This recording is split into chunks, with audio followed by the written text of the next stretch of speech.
Ay, sorry. Eh, bitin kasi yun. So, tignan mo nga to. Kung okay lang to. Eka lang nga, iusog mo natin tong salamin. Hinihingal na naman ako pag sobrang dami kong sinasabi. Tignan niyo kung okay lang siya. Pili ko okay lang to, te.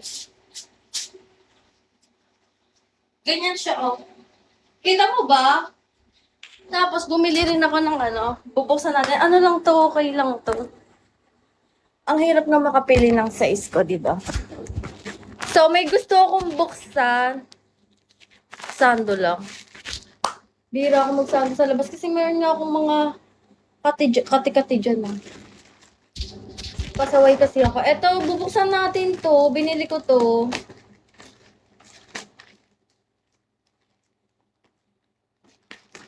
Anong feeling ng naka-jackpot? Sira yung mental health ko. Charit. Ako naka-jackpot.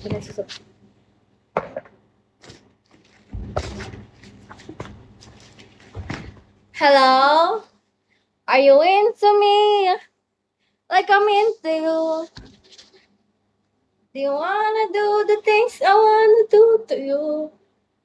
Tignan natin to. Oh.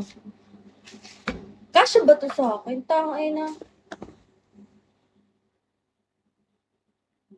Oo, snitch. Correct ka dyan, be. Ang galing mo. Natutuwa ako sa'yo. Subukan natin ito kung kasya sa akin. Hala, kasya siya, te. Kasi hindi ko siya pwede magsuot ng ganito. Eh, bakit binili mo to? Hala, bilhin nyo na lang to. Sayang lang yung pera ko dito. Parang hindi ko siya feel suotin.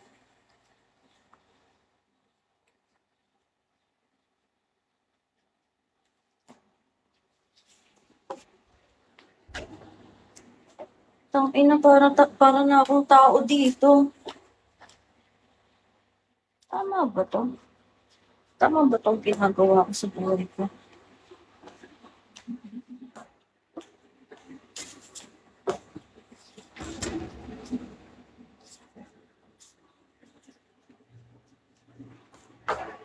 Tangina, hubad siya.